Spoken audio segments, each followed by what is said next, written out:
Bonjour. Bonjour, monsieur Fonte. On chuchote de plus en plus dans les milieux bien informés du catalogue de la Redoute que François Mitterrand pourrait exercer un 3e septennat. Pas de ricanement, s'il vous plaît. Voilà qui vérifie le proverbe, le travail c'est la santé, ne rien faire c'est la conserver. À l'issue du 3e septennat, en l'an 2002, Jacques Chirac totaliserait 21 ans de campagne électorale. Il faudrait donc lui mettre une tige. Je vous laisse imaginer l'opération.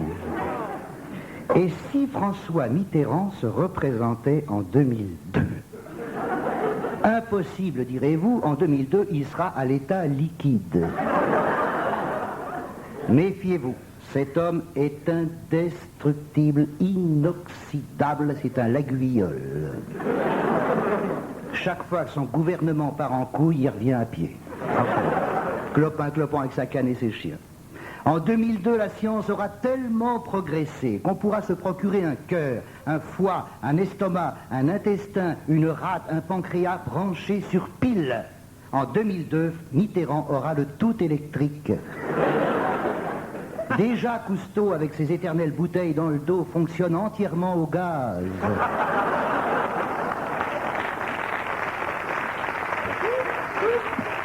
Godzer fort, aya flatulence.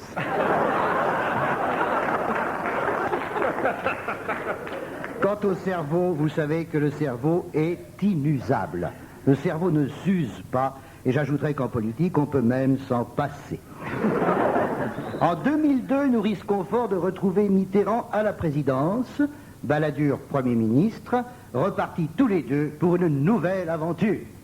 Qui a dit oh merde? Pour une nouvelle aventure. Pourquoi?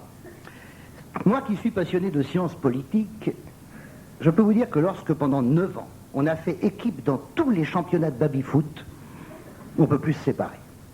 Si c'est pas le baby-foot, c'est le flipper. Mitterrand à la targette de gauche, Balladur à la targette de droite.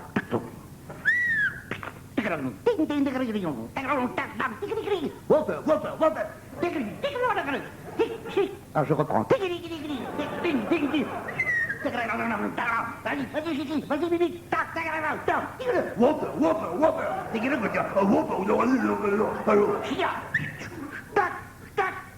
Reparti gratos. Ouais.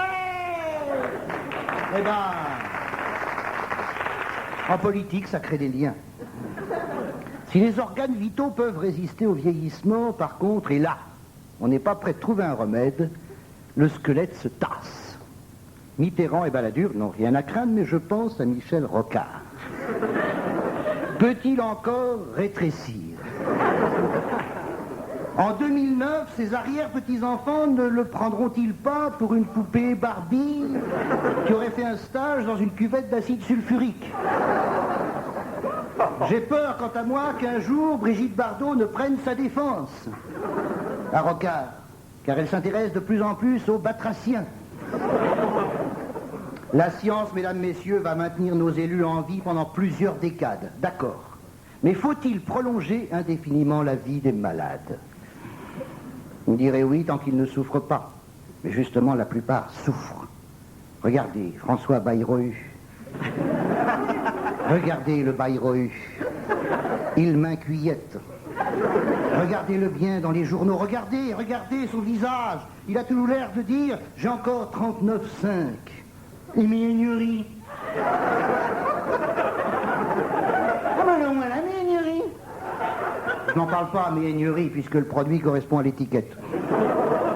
Il n'y en a qu'un qui pète le feu, c'est Michel Barnier, le ministre de l'Environnement. Aucun souci. De temps en temps, il dit il faut que les autoroutes aillent moins vite. Parce que les gaz d'échappement tuent les moustiques et les grenouilles meurent de faim. Mesdames, messieurs, parfois je me dis en songeant à l'avenir, peut-être que dans 50 ans, la science me permettra à moi de rester en vie avec un cœur, une rate, un foie, un estomac, des poumons branchés sur pile. Mais il n'y a pas que ces organes dans la vie.